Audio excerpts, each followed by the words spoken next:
not all of Columbia County, just a couple towns, but right now, my district goes from Bethlehem in Albany County all the way down to the other side of Fly Creek in Otsego County. And this, after this redistricting, it will go from Walton all the way up to Bethlehem, through Delaware County. I represent most towns in Delaware County as well. But anyways, as my colleague Joe said, I think we were all shocked when we saw the foundation aid runs. Again, another blow to rural upstate New York and our school system. And I gotta tell you, at Burnock's Westerlo this morning, I was utterly impressed with how our rural school systems operate. The difference from the time I was in school, or even my kids were in school until today. And listen, I am a product of the public school system. I'm not a Harvard, Yale, or Princeton graduate. Matter of fact, I never even went to college. I was one of those students that when I was in 11th and 12th grade, I started my own business. I was a dairy farmer, and I didn't think I needed school. And it was because of my English teacher and one of the school counselors that convinced me that it would be in my best interest to stay in school. They introduced me to BOCES. I was a BOCES student until this last election. I was the only member of either house of the New York State Assembly and New York State Senate that was ever a graduate of the BOCES system. Now Matt Simpson from up north, he was a BOCES student as well. But I always remind him that I was number one.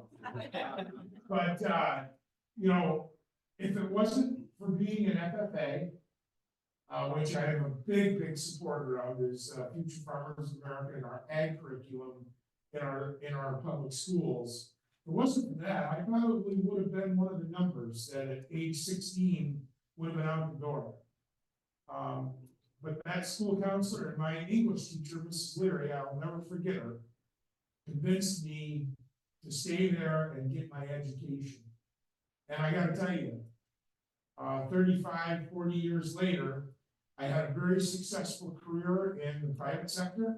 After I sold my farm, I worked in the heavy highway construction industry, and I found out that you do need that. But I don't want to take up too much time, because I'm sure we're going to get the question answered. I want to let my two colleagues, Mr. Miller and Mr. Overocker, an opportunity to speak. They don't like it when I go before them. We understand. Let me just mention this quick too. This is a bipartisan issue. This is not Republican versus Democrat or Democrat versus Republican. I can tell you that for the most part, both Republicans and Democrats in both houses of the legislature are united in being very upset at the proposal that the governor put out. We get it, especially those of us that represent rural upstate New York. Our kids need an opportunity in rural upstate New York to be able to learn many different and unique types of curriculum compared to the city.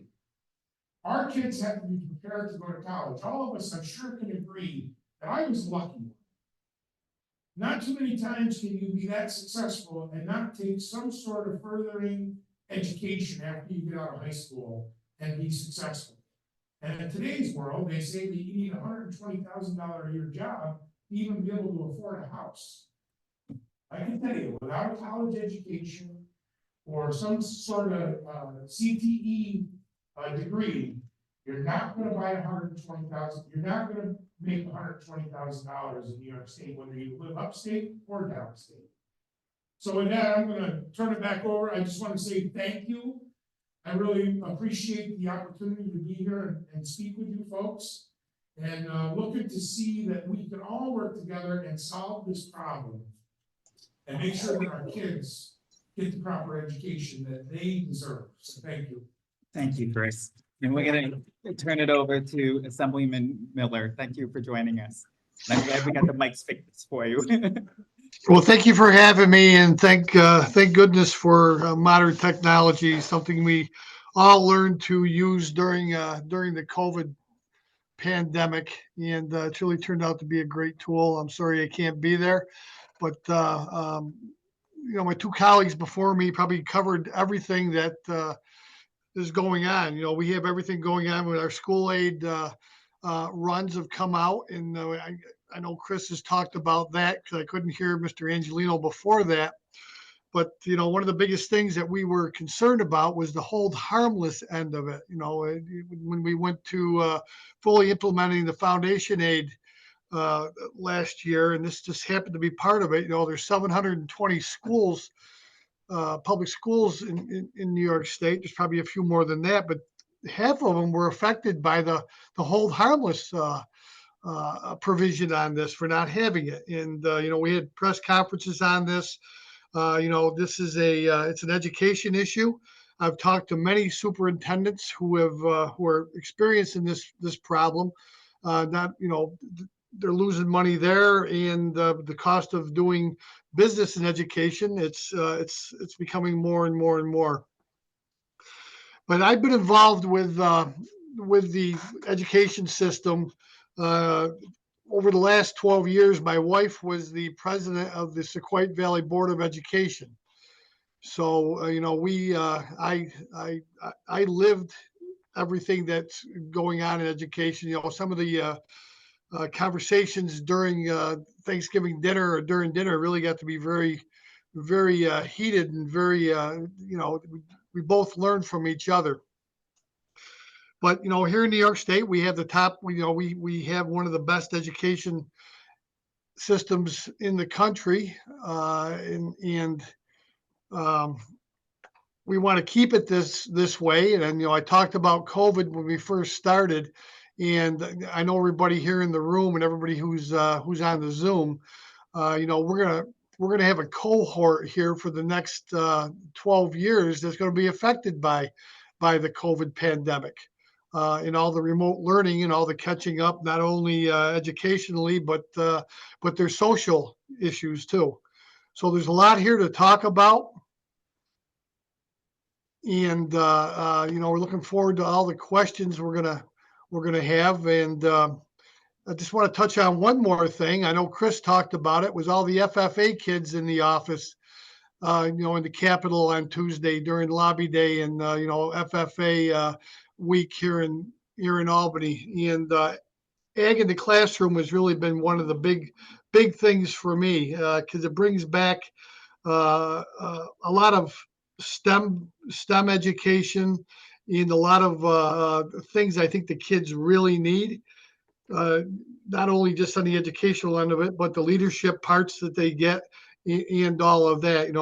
2 years ago, I was very fortunate to be presented with the honorary Empire degree from the FFA, and that really meant a lot to me. But we're here to. I'm looking forward to the questions, and I'm looking forward to some solutions that everybody here has that can help us work through this budget this year. Thank you. Thank you. And we're going to turn over and ask Senator Oberrocker to introduce himself. Good afternoon, everybody. Just give me an indication if you can hear me okay. All right. Usually when I'm on mute, I sound a lot more intelligent. But listen, one of the things about being, I guess, last in the batting order is that my colleagues, all far more eloquent, far more intelligent than I have, really hit on all of the issues. So for them, I thank them for kind of, giving me a long enough runway.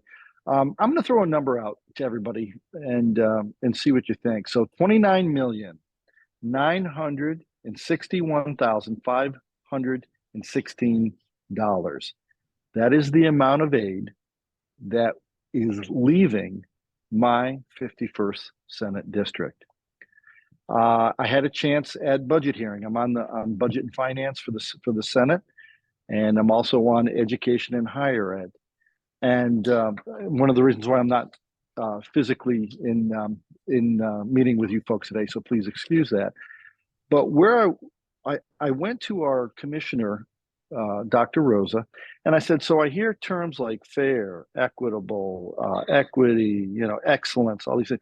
So please help me define the words to go back to the 61 schools that are in the 51st Senate District and say to them $29,961,516. How do I convey that? How do I show that state ed believes in fair and equitable? And there was no answer. So part of what I want to do is to answer that.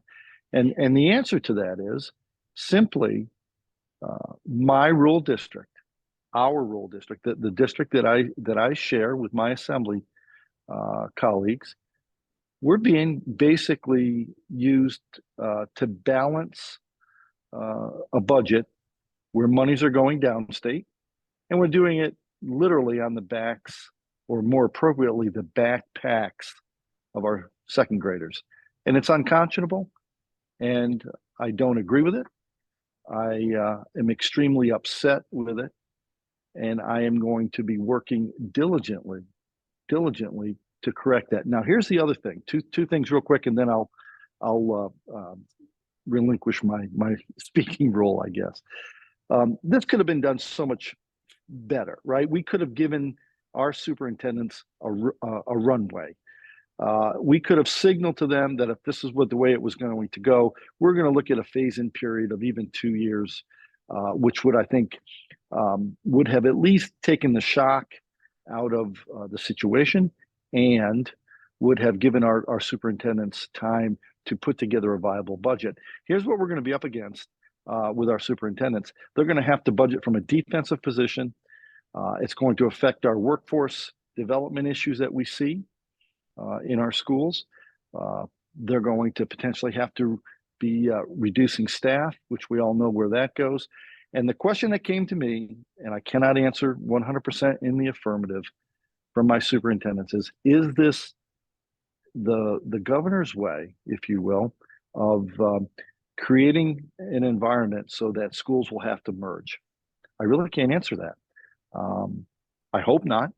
I will do everything in my power to prevent that.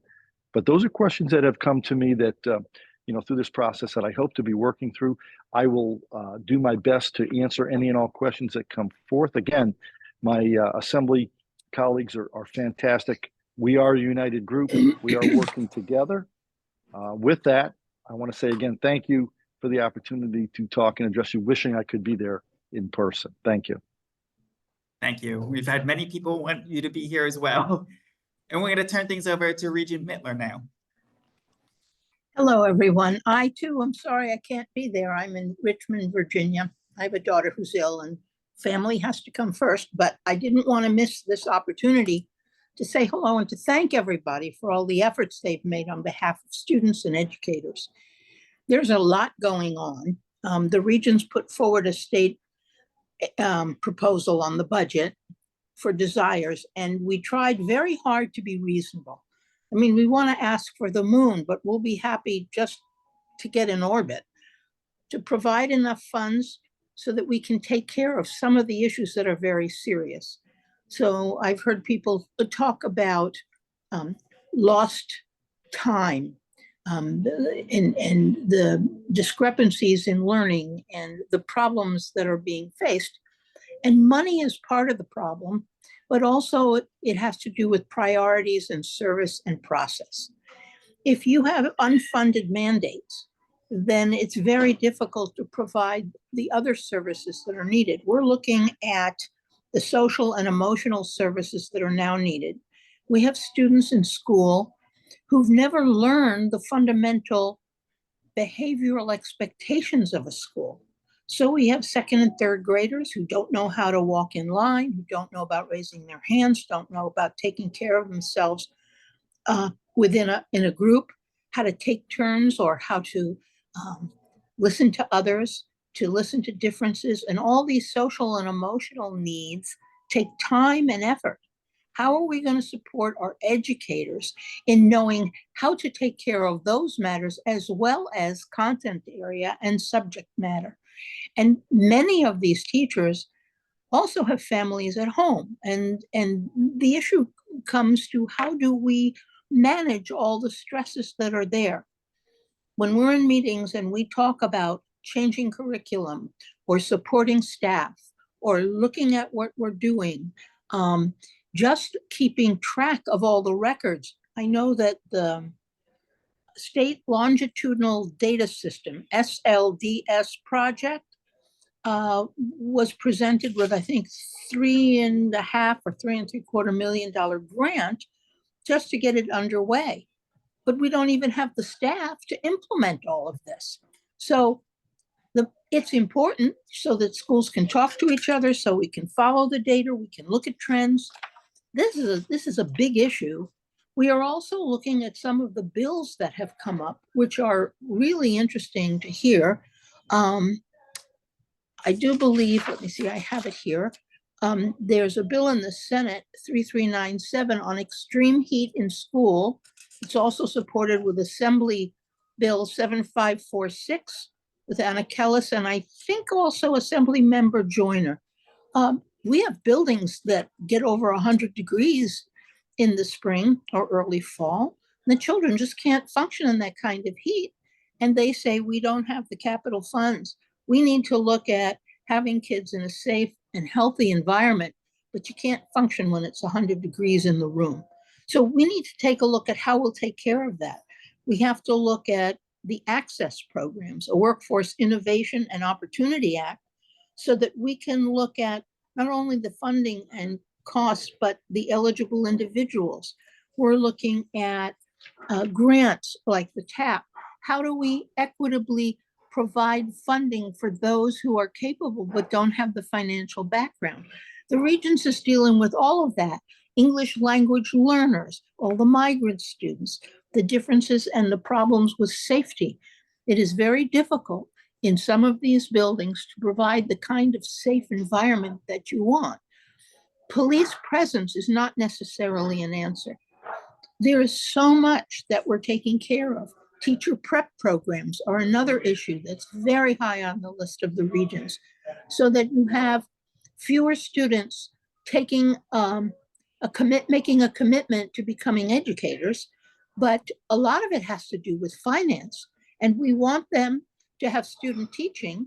And this is a pretty full-time task when especially when you're just entering the field. And there's no compensation for the cooperating teachers. So fewer teachers are taking on that role because many teachers' income is not sufficient to support a family of 4. So they do other things at night, such as tutor or wait tables or drive Ubers. So we're looking at how we can take the aid that's there, tell our school boards that they need to figure out how to spend the money and have our political system work in full support of education. The arts, the cultural arts are so, so important. And can you imagine a day without music or art in your life? So we as the Regents are looking at all of this and seeing how we can balance, because equity means that all students will have access to all services. I don't know how we're going to do it, but we will. Thank you. Thank you so much. Can I jump in on this? Sure. Thank you for pointing out all those issues. I'm very, very fortunate to have a staff member who was a teacher down in the Bronx, or I should say down in Brooklyn, right before COVID. And when COVID started, in the remote learning came out, she left the teaching field, and now she's in my office, which we're very happy to have her. And we talk about these issues every day. Like I was talking about before with the cohort we're going to have coming through here with the ELA, the math, social skills. We understand that. I know myself, my 2 assembly members, and the senator. And most of us there in the legislature are talking about this. This is a huge priority. But you talked about probably 10 different pieces there. I was an engineer all my life, and I've been trying to prioritize the things that we need to get to the point where we need to get. One of the biggest things we need to have is listen to the educators, and they'll tell us what you need. So that's what I'm looking for some solutions from you guys and to prioritize this. We need to put more money into everything that's going on. We got a 12-year cycle, and I'll talk about COVID all day long because, I'm a COVID survivor, and I understand. I had a son who was a junior in high school at the time, and as I was laid up, I watched him skip classes virtually in the things that they missed. So, no, I get it. I understand. Thank- Believe me. Thank you so much. We're going to ask if there's any questions from the floor, if somebody would like to come up and utilize that microphone.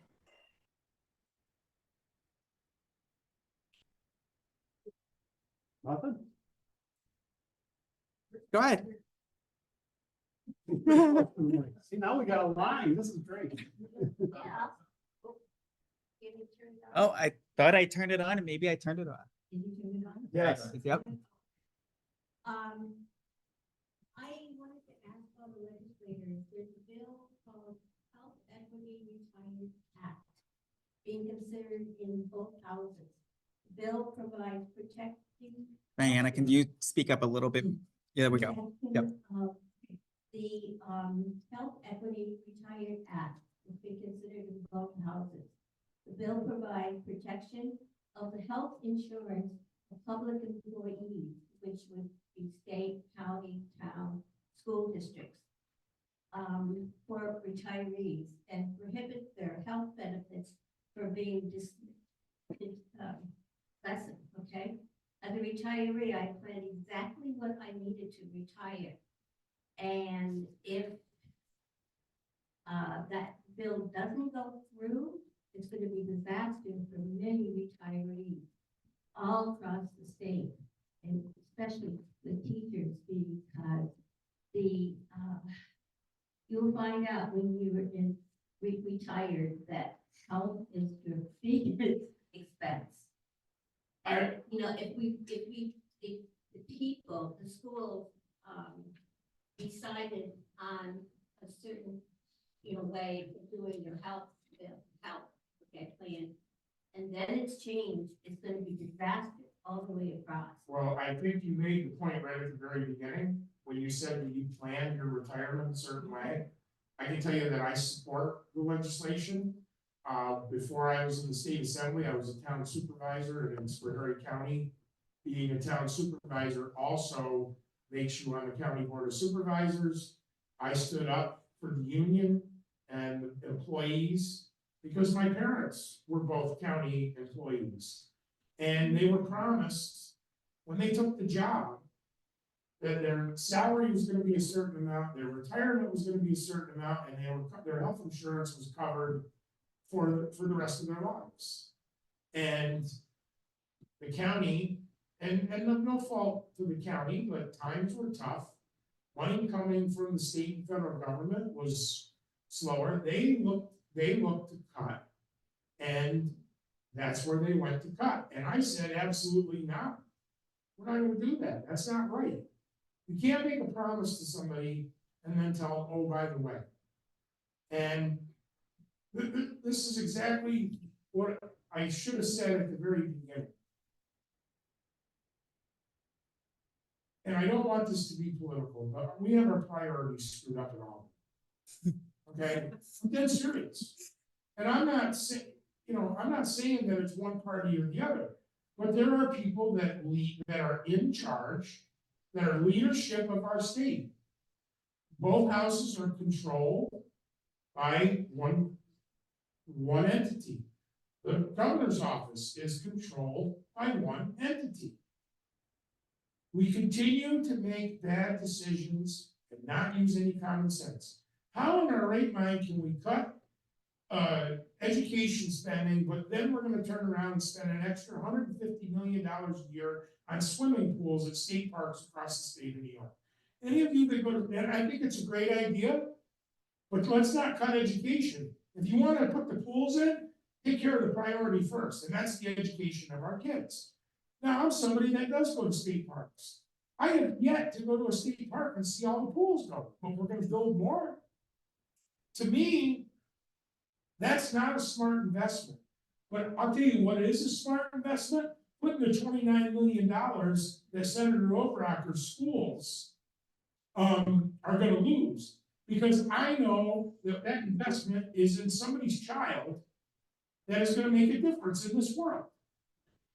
And that's what I'm about, priorities. The whole thing in Albany is so political, and it shouldn't be. There are certain things that people need. They need food, they need clean air, they need water, they need education, they need opportunity and hope. Those are the things that should be first. Those are the things that should be first. After that, then what money's left over, we can dole out. But it's very, very sad. And I can tell you right now, I can't speak for my colleagues, but I can speak for myself. I support that legislation. I will support that legislation. I am the type of person, when I make a promise to somebody, that's the deal. I've been in the private sector, I've been a businessman, and when I had employees work for me, I made a deal with them, I lived up to my deal. Thank you. Do you have a? Yeah, everybody back. Do you have a bill number or? Thank you. In the assembly, it's A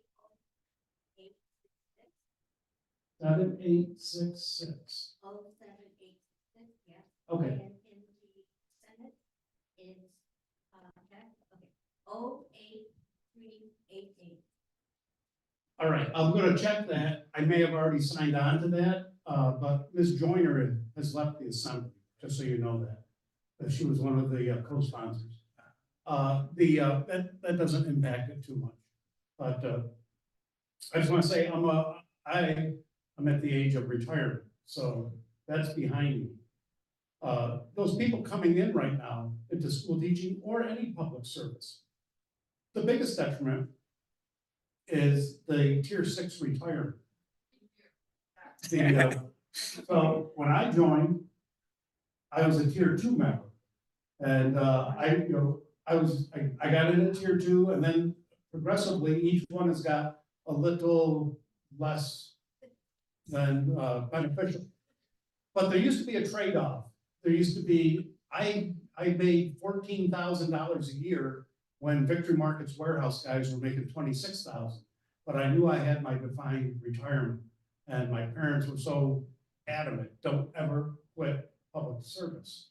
And I said, but man, those guys are driving nice trucks, and no, you know. But now we're not attracting those people to public service. And if they do come, you know, we've got to have some sort of benefit that's going to want them to attract them and keep them. And maybe it's not a different, maybe it's tier 6 with a thrift savings plan, something. But with the population, and I'm going to say it again, with the population loss, we just don't have that many people paying in. You know, when I grew up in Norwich, and in the 20 years that I was the police chief in Norwich, 4,000 jobs left the city limits, not Chenango County, the city limits. And I can rattle them all up, and I'm not going to bore you. But now the biggest employer is Norwich School District, Chenango Memorial Hospital, and the county. And that's not sustainable. Those are people who are taking tax dollars. It's going back into the economy, but we need private capital money coming in. So for every bottle of Pepto-Bismol that went out of Norwich and went to any of the 50 states, pennies of that came back, and that all added up. I can see you're right on the cusp of something. Yeah, last week I got, my pamphlet, which I get yearly, from the New York State Teachers Retirement System. And it was, retirement system is funded for 99.3% funded. It's one of the 3 best in the United States. And that information is in your packet. And it always is because of our comptroller. Absolutely. And, you know, thank Tom DiNapoli for that. He funded off a tax to try and take police, fire, CSEA, all those unions that big war chest, a certain governor wanted that money.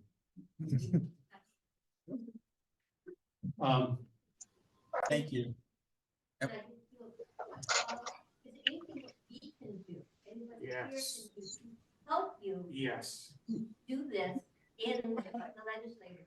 By the way, Assemblyman Ken Zebrowski. Yep, Ken Is the Zebrowski. one who is sponsoring it in the Assembly House. Yeah, he must have took it over, Yeah. from her. Yes, I've been telling this to everybody. And we did a press conference soon as the, soon as the foundation aid runs came out, we did a press conference right away. And I'm gonna tell you right now, the most powerful union in Albany is NICE. Almost 800,000 members, okay? When they talk, people listen. I'm dead serious. I'm dead serious. And my suggestion would be to be talking to the powers to be at NISU. And let's not let the people that always do everything we want to do off the hook. Everybody needs to be in line. Everybody needs to be in line. Nobody deserves a pass. Everybody needs to be in line and come together and make sure that everything we need to keep our schools running and not lose teachers needs to be done. They have the power to do it. At least I can tell you right now, if I was governor of the state of New York and NISU wanted a meeting with me, and they told me to get on board, I would get on board. 800,000 people is a lot of people. As New York Post reported, NISA is the gorilla in the room. Yeah.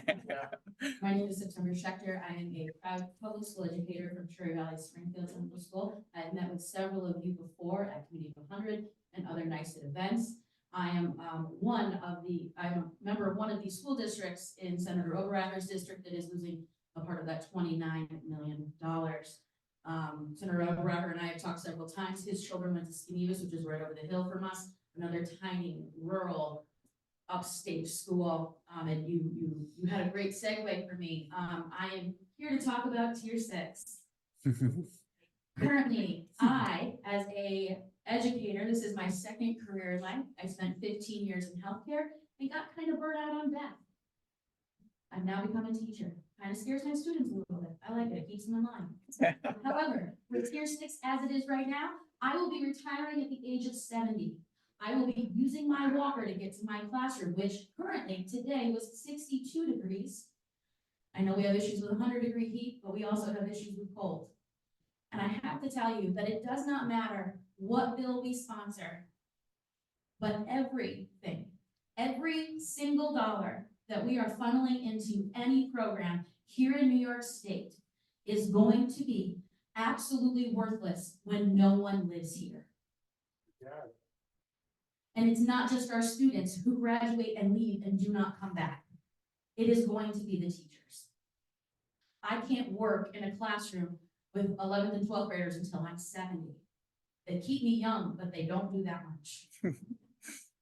Now, it's our teachers.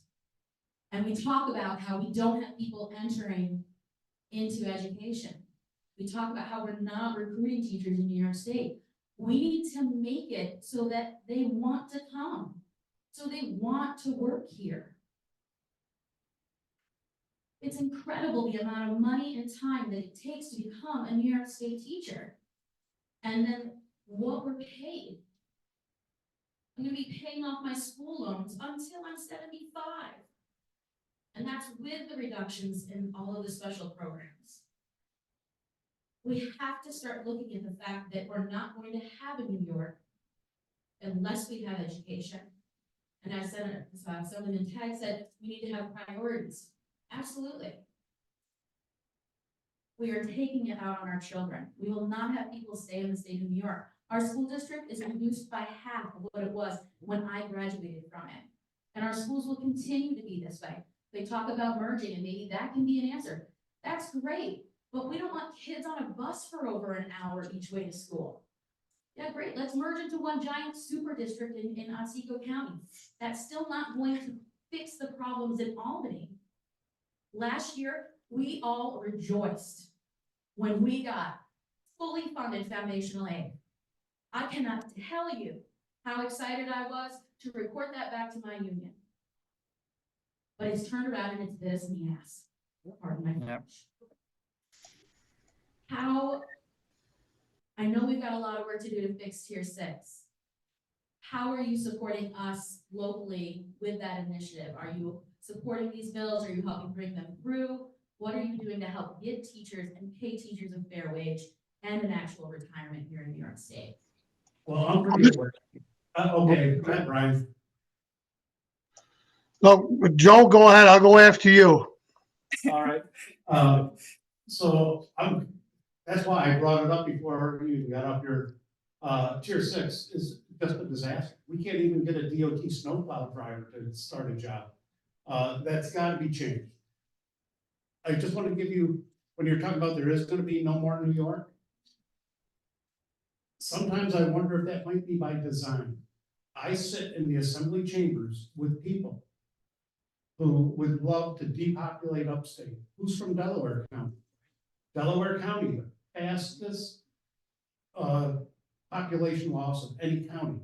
Also happens to be the New York City Reservoir.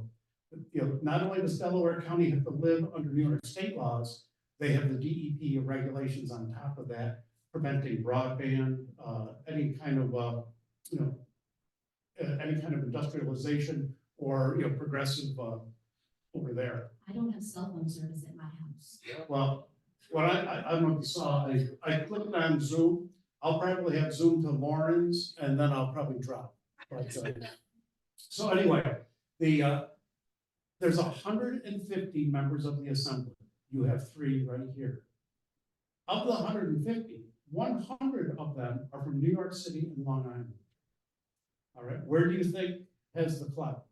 And that's why my district went from 4 counties to 6. So there's about 48 of us upstate from both parties that we're trying to get some equity for upstate New York. But then I have people from Brooklyn saying, they've got a lot of empty space up there. They could put a lot more solar in. And I have to explain to them, this is not empty space. It's people's property, it's state land, it's a parks. So it's a culture clash between up and down. But that's the fight we're up against. Your teachers union and also New York City has got the same problem. They're fall under tier 6 and no one wants those jobs. So we've got to get that message out better than we're doing right now. But that drum has been getting banged on for about 3 or 4 years. Brian, it's up to you now. Okay, well, you did a good job. Tier 6, it's just not affecting the teachers. It's affecting our workforce across all of New York State with governmental employees. It's just been absolutely crazy. But you were talking about teacher recruitment and retention. We're at a crisis level. And I think you said it very well.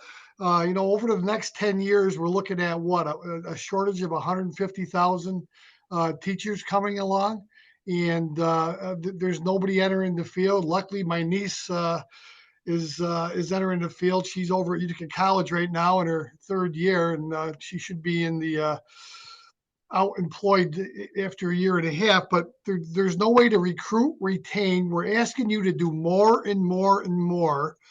And with social issues, and I always go back to the COVID pandemic with everything we have right there.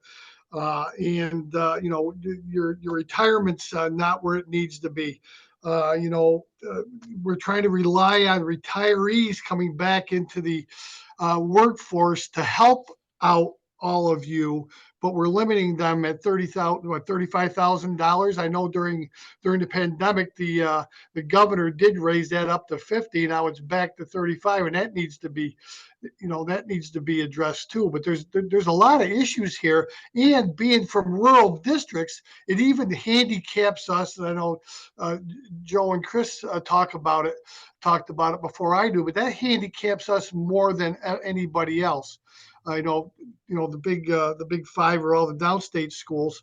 you know, our budgets are so tight and we're hamstringed by a 2% tax increase, you know, and this year our foundation aid is being affected, and the cost of doing business is being affected, and we're trying to recruit more teachers. We don't have any teachers aides. You know, New York State education is really in dire straits right now, and we really need to step up and take care of this. I know it didn't really answer your question because I don't know what the silver bullet is to get this tier 6 taken care of. But you know, when we come into Albany and we're coming up, you know, to the Capitol, there are billboards, and you know, beating the drum and just keeping the heat on is probably the biggest way we can do that. We understand it. We just got to get the rest of them to understand it. I appreciate that. If I can just chime in real quick, and again, because again, Cherry Valley Springfield is in my district, and you're right. Over, I think if I remember correctly, it was like $870 some thousand in reduction. And Three-quarters of a million. yeah. So here's, you know, Assemblyman Miller said, you know, what's the silver bullet is this, folks? We need to get serious. We need to get serious. I have got legislation that I've been trying to bring through our education committee, and it's stymied for no other reason other than I'm in the minority. I have legislation looking at tax incentives for those that go into teaching. I am looking at, I made a recommendation. You know, I'm a tier 4 employee. We could budget for that. It's a soft incentive is the term I use on budget and finance. We could budget for that in our retirement system. Offer it up. You know, when you're fishing, you better use the right lure. Well, we're not. So we're not serious. And this is the part that I think we all agree with. You guys have a big hammer. You guys have the ability to really move these along. I would hope that you would be reaching out to those in the positions of the majority and helping to do just that. So listen, I'm here to fight for you. I am.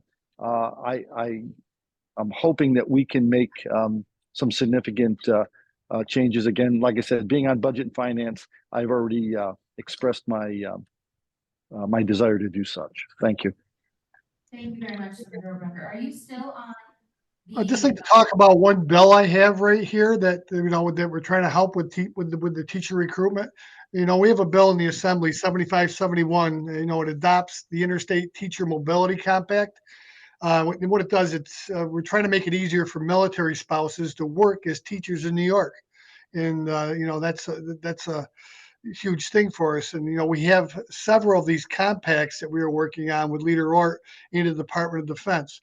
So you know, we're trying to find ways to recruit more teachers, and you know, hopefully this is one of them with the military spouses.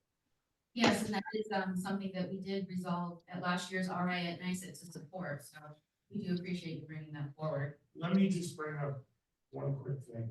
First of all, I used to live in Cherry, and I do represent Cherry. I know, because I am also a member of Assemblyman Tagg's district. But this is another example of the squeaky wheel gets the grease. Usually we get information from NYSU at the beginning of every legislative season of what, and as I mentioned before, priorities. Yeah. Now, I don't know if because of these financial aid runs, if it caught them off guard. It did, well, caught everybody off guard. And so I know that our legislative priorities are having to shift because of that.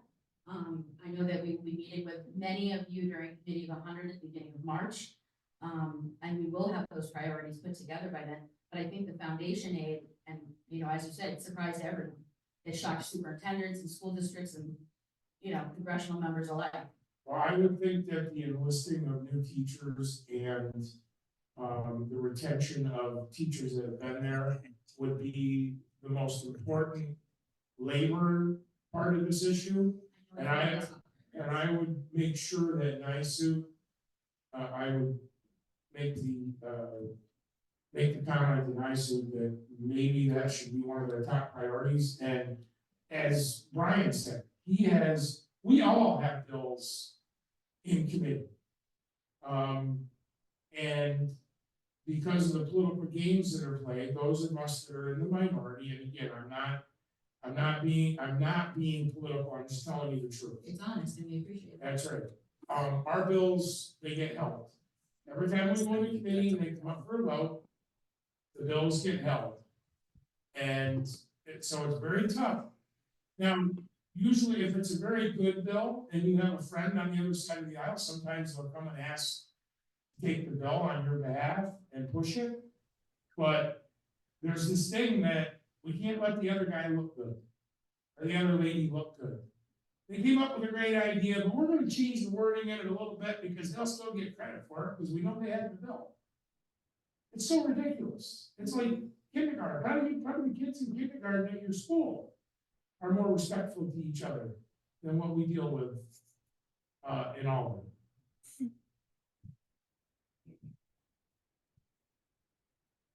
Senator Overrecker, can I have the bill number that you're trying to propose for tax incentives, please?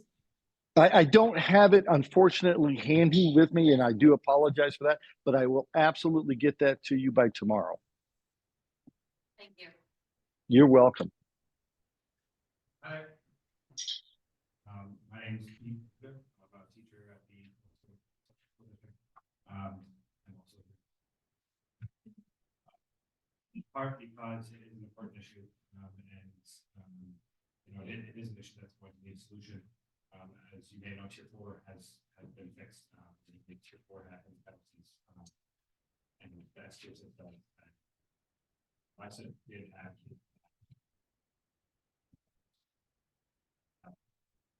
Anyhow, I do appreciate the advocacy that you're currently making with respect to the proposed budget for the upcoming year, but it is important to note this Tier 6. This past fall, NISA testified before the New York State Senate starting Tier 6, but it's important to highlight these problems and to really, I want to demonstrate like the drastic, drastic change that has happened here with Tier 6. So Tier 4 teachers who were retired between September 1983 and December of 2009 are paying into the pension system for up to 10 years at 3%. These Tier 4 members can retire and collect their pension penalty-free with 30 years of service at the age of 50. This means that a retiring teacher at the age of 55 with 30 years of service will receive 60% of their final penalty. Tier 6 members, which include me, pay into the pension system for the whole of their career, starting at 3% and increasing up to 6% during the duration of their career. Tier 6 teachers retiring at 55 with 30 years of service would only receive 26.4% of their final salary. Again, this is after paying tens of thousands more into Tier 6 teachers cannot retire without facing these penalties until the age of 63. There's over 100,000 teachers statewide who are currently impacted by these expensive penalties, and further, every single newly hired teacher will also be impacted. Across the state, schools are understaffed, teachers are underpaid, teachers are leaving the profession. The Tier 6 retirement system continues to undervalue the important. We all recognize how vital our schools are to our kids and our communities, but we cannot undervalue the teachers who do this work both today and in the future. High quality education simply cannot exist without attracting and retaining high quality teachers. So I asked tonight as the budget process unfolds, how are we taking steps to prepare the Tier 6 system and to ensure that students have a highly qualified teacher? First of all, you need to get all the unions that have employees that are in that Tier 6, you need to get all of them together. They need to go into Albany and they need to meet with the chairman and rankers of those committees that are gonna bring legislation to the floor. And you need to give them legislation that's gonna work for the people that are under that Tier 6. When you ask, I'm just gonna be upfront with you, when you ask us what we're gonna do, we'll support legislation, but I'm not gonna write it. That's not it's not in my wheelhouse. It's gonna have to come from somebody that's on the education committee, like Senator Owen. But it's really gonna have to come from somebody from the majority to make it a reality. Harry Bronson is the new labor chairman in the assembly.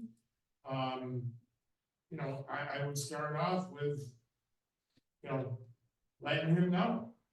And making sure that all the unions are together. I mean, I'm sure there are members of PEP that are in the tier 6.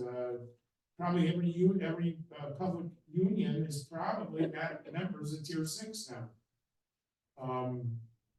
You know, that's what I would do.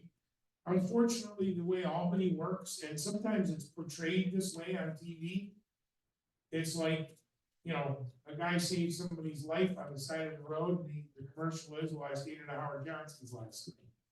The perception for some people is that when we go to Albany, we can do whatever is needed to be done.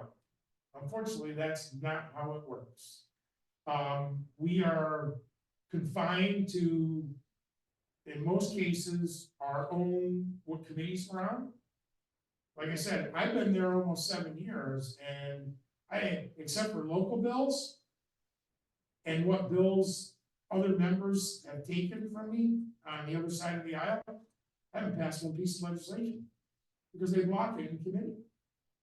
They block it just because of what party you're a member of. And it's, to me, that's just working against. And we'll spend 10 hours debating one bill on the floor and lose a whole day because of priorities and important legislation. But anyways. And go ahead. I'm sorry. Get with your union reps. Go to Albany. Get a meeting with the ranker and the chairperson of both houses for that committee. And my guess is the labor committee would be the place to start. I'm not sure, maybe the regent can answer this question for me. Does the labor committee handle retirement system for education, or does the education committee handle that? You might know the answer to that. Were you able to hear that, Regent Mitler? Chris, if I might, because I am on both of those committees. Yes. So right now that is basically coming through education. That is coming through education. And again, just to add an addendum to what Assemblyman Tague is saying, I don't want this to sound like we're making excuses, because it's not an excuse, but there is a reality. There is a reality in Albany, and very simply, the reality is, as Assemblyman Tague said, you know, we're allotted, if you will, a certain number of local bills, and so my retirement or my incentive that I have put forth, the bill that I'll get you information on tomorrow, and I apologize again for that, is more of a statewide bill. And so those come very few and far between. I've advocated, I have, I think, a good working relationship with my colleagues from across the aisle. I have a great, I think, relationship with our chairwoman, Shelley Mayer. But the reality becomes that I would only be allotted a certain number of local bills, and that probably isn't going to be one of them. So again, as Assemblyman Tague says, we try to find somebody maybe on that side of the aisle to carry it. If they see some value in it, they will do so. And that's what I've been doing actually in both labor and now education committees, is selling it on the value, selling it on making it attractive in hopes that somebody from that side of the aisle will carry it. It's just a fact of life. One that I've now going into my 4th year, have learned, I think, fairly well. Let me just add one last thing here. The important thing is to make people understand that if they're not supporting you, that you vote. And that others vote. And if they're not, and it doesn't matter what side of the aisle they're on, okay? If they're not gonna support you or listen to you, then let them know and let everybody else know not to vote for them. That will catch people's attention. Yeah, that will catch their attention. Will catch their attention. Thank you. Okay, I just want to add, Chris, today at one of the local radio stations, they were talking about the Tier 6 retirement platform. And there was a lot of discussion on it, pros and cons, but it is getting talked about. It was one of the Utica stations. And, it is getting talked on. And understanding Tier 6, I understand this very, very well. I feel like I'm, when I first got into this political field, I was a supervisor back in the early 90s, and I didn't take the retirement system then because I was making like $1,500 a year. So it really wasn't worth it to me. But as time went along and I finally got into the retirement system, I understand Tier 6 and what it's done to the other tiers, what was lost from the other tiers below it. Thank you. We have another question from the floor. I'm Shirley Clark. I'm the acting chapter president. Bring that mic right up to your mouth if you The would. UUP union. Could you let us know what the UUP union is? please? United University Professionals. We represent the colleges, the SUNY colleges. Okay, thank you. Yeah. But I wanted to start with the Tier 6 problem. I was fortunate enough to save my daughter's paperwork when she was in high school. She attended the Watershed Project, which put her in Tier 5. Now she just got a job out in Tompkins County for the Youth Bureau. Now she's got to apply to get back into Tier 5. I don't think you have to write any legislation. All you have to do is eliminate Tier 6 and make it Tier 5. That's all you have to do. Nobody has to write anything complicated. It's very simple. Well, you can't just eliminate legislation. Well, You have to go, you have to. I know, but you don't have to write something complicated. No, you don't. You're right. All you gotta do is change what's there, and you have to change the wording in the legislation. Right. That's all you have to do, and that's exactly what we're saying. But that's not that complicated. So I just wanted to start with that because I'm with you all. Tier 6 is not good. The next item I wanted to discuss is higher education. And the fact that when we advocate for SUNY and we get funding, it doesn't go to the campuses that have a deficit. It goes other places. Is there a way that when we advocate for money, I went last year to advocate on behalf of SUNY, and we were able to receive $168 million, but it didn't go in the directions that we needed it to go.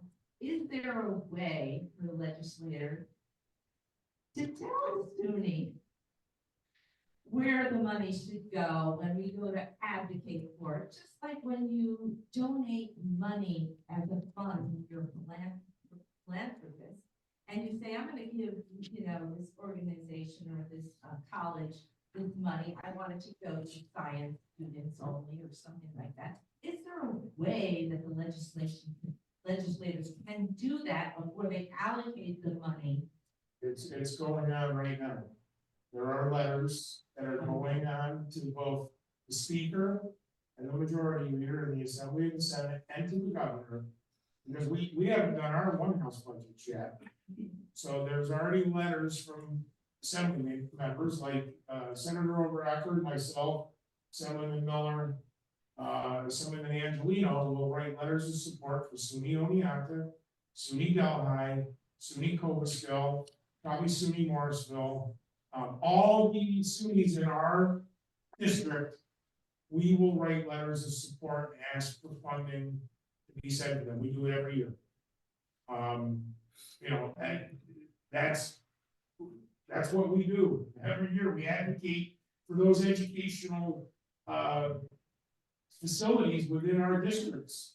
To make sure that at least somebody sees, that we need it. It's important and we can all learn from each other. So it's great that you're here, that you're Right. listening.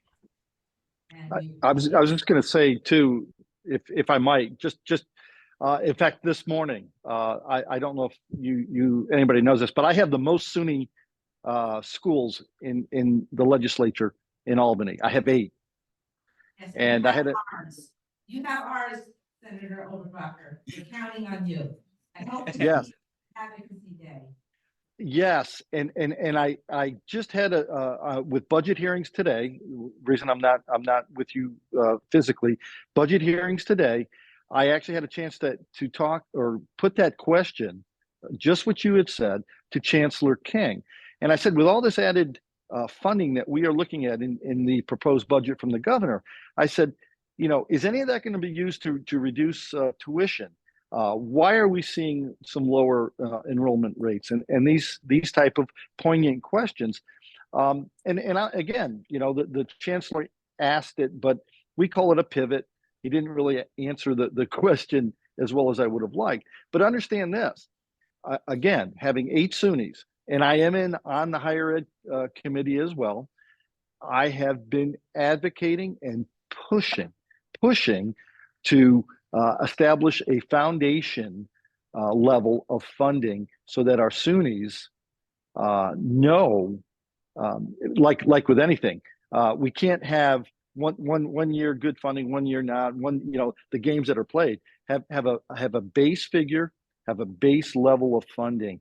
And I would love to talk to you more about any other things that are particular to the SUNY in your hometown.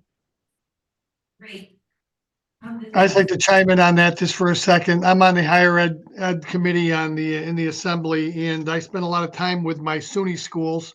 I have MVCC, SUNY Poly up here in Marcy, Oneonta, HCCC over in Herkimer. I used to have Delhi, but the way we're funding, the way the funding, and you're right, has been distributed across our SUNY budget is really been chaotic. I've talked with our community colleges, and right now our community colleges are where all of our employees are really looking to give them the employees that they need for the medical field, the nursing fields and the semiconductor and what have you. But the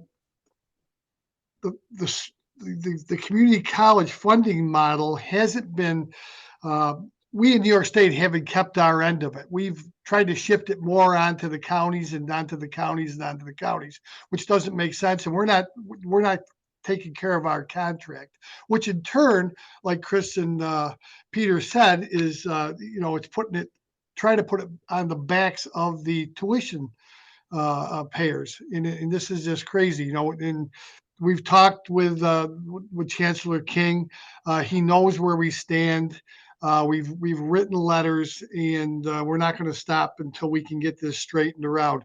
Because right now, we got employers all over this state looking for employees, and it's our responsibility to get them educated, trained, and everybody be able to afford it. I'll add just one other thing too, because I have 2 SUNY schools in my district, SUNY Delhi and SUNY Cobblestone. They're agricultural schools. And I think one thing that they do, and I think Morrisville does it too, I don't know if Alfred still does or not, they have their own ag operations, which help bring down the cost of running the school. They sell milk products, they sell many different products. And I've had this discussion with Dr. Trenzio several times. She's nervous sometimes to do any more than what they're doing, worried about funding coming. And they've done a lot at SUNY Cobblestone.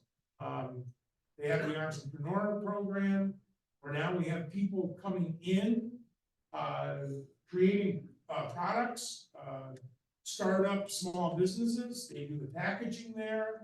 You can actually go there and make the product. We have our own creamery there now, they can make, they can produce the milk products themselves. We have the best agricultural schools in the world, in New York State.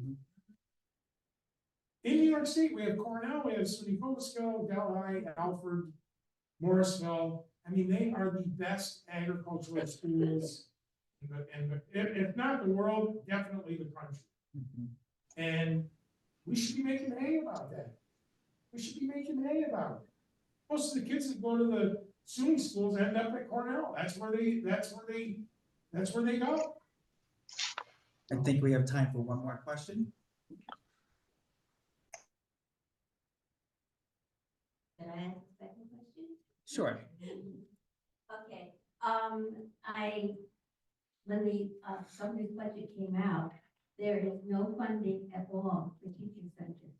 What are you feeling about that? Can we rely on your support to have funding? I have written a letter, and I think it's been the last two budgets in support of the teacher center. When I first got elected, the teacher center actually reached out to me. I think we were at Milford School, right? The first, or which school was it? Yes, that was Yeah, in it was Milford, Milford. yes. I came to the first one, I'd only been elected for a week. I ran in a special election, in April, I think it was April, yeah, it was April. And you guys had your meeting, I came with Senator Seward, and, Yeah, we were just looking for that too, weren't we? and I didn't know a lot about the teacher center, and then I had met with officials from NYSUD a few times, and they explained to me, what was done at the teacher center, and absolutely. I mean, this is one of the retention tools that we have for our teachers. Is having that teacher center. It's like being a lawyer or a doctor. You don't just get your degree and then you're gonna practice law for the next 30 years, or get your degree to practice medicine and you're just gonna practice for the next 30 years without going back and having some refreshers on how things have changed. The classroom changes, the curriculum changes. We need to make that investment in the teacher center. We have the best teachers. We have the best teachers in America right here in New York State. Why? Because I'm a product. My kids, my son and my daughter, both of them went to SUNY Cobleskill, got their 2 years degree. My daughter went on to the College of St. Rose, got her degree in psychology. My son went on to Siena, got his degree in finance. To me, that's a dream come true. I never went to college. My wife never went to college either. We were both farm kids. Our kids are so brilliant.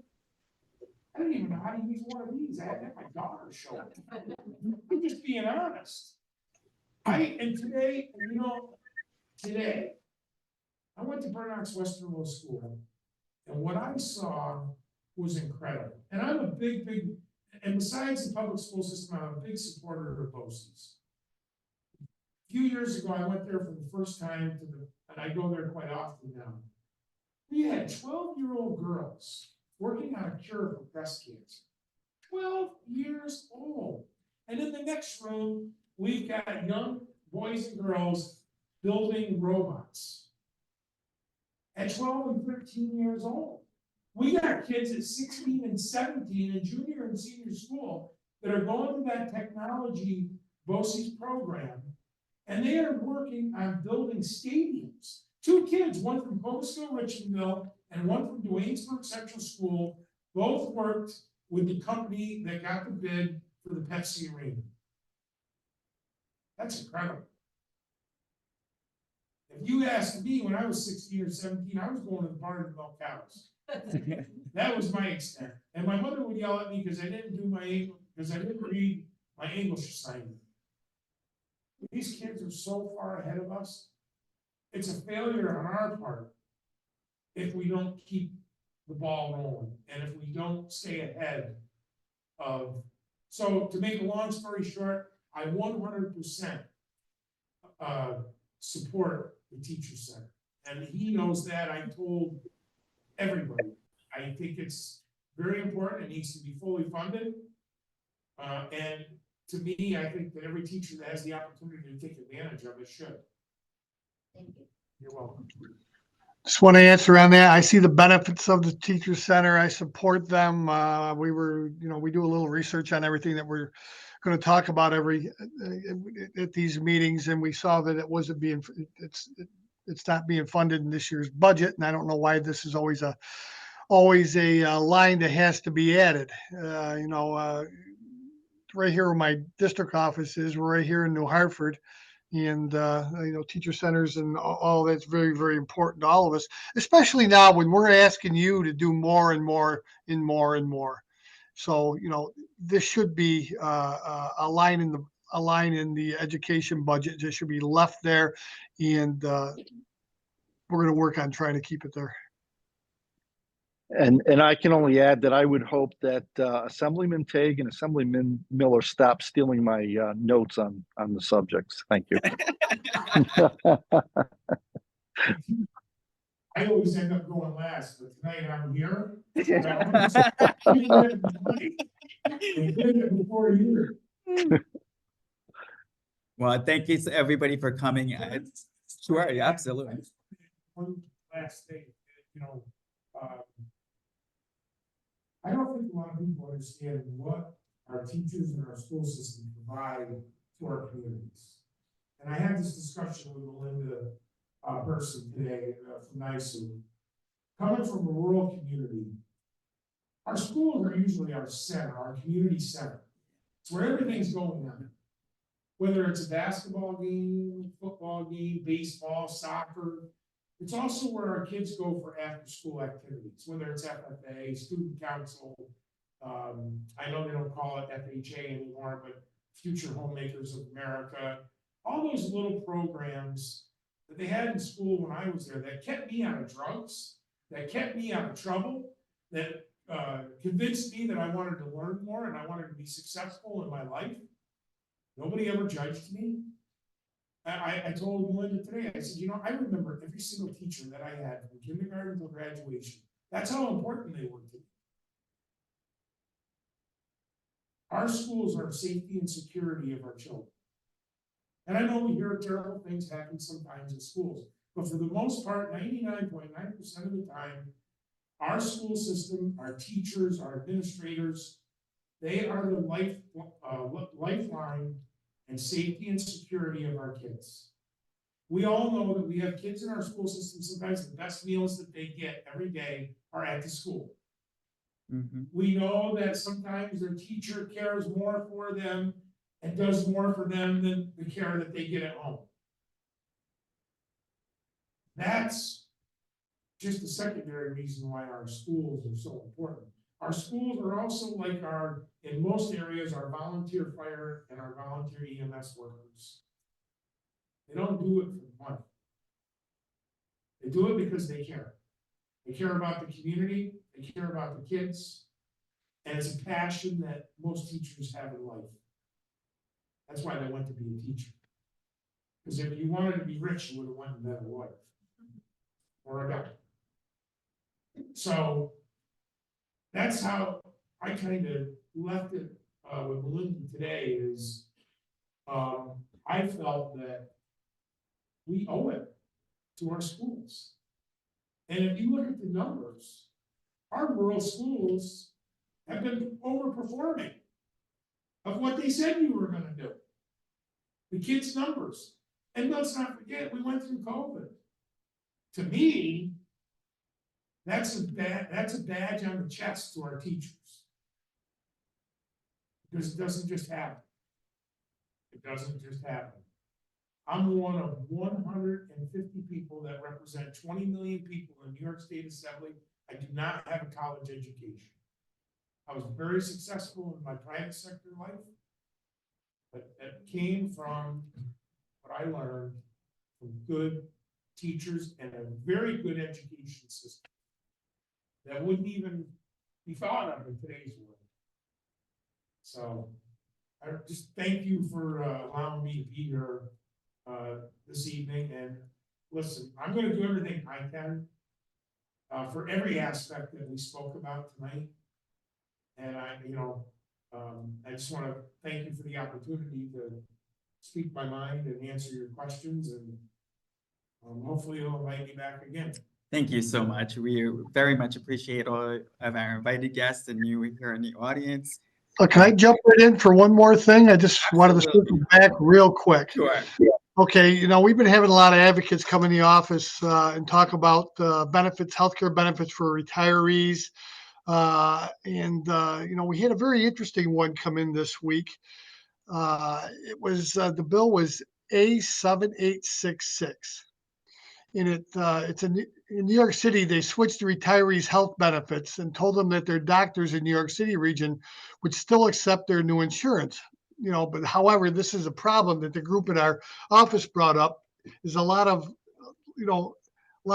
retirees move. The lobby group in our office did mention from the New York City retirees that they have won in court on this issue 7 out of 7 times under the definition of promissory estoppel, which is the legal principle defining that a promise is enforceable by law when a party who relies on the promise suffers from a related document.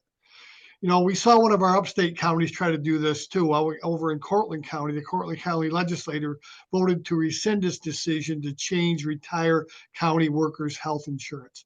And I really want us all to kind of keep a good eye on this, because I think these New York City employees really are doing a good job to stop all this, so I support 7866. Like I said, it prohibits public employees from diminished health insurance benefits provided to retirees and their dependents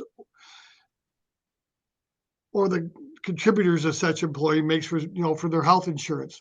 So I just wanted to come back real quick. It was a very interesting group.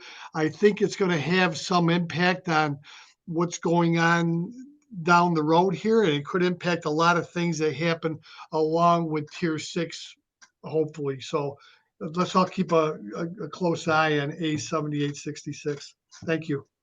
Thank you so much. And we appreciate everyone coming out tonight, and we will keep in touch with all of our elected officials. And thank you, everyone. And the policy board will have a quick policy board meeting in about 5 minutes up here. Thank you.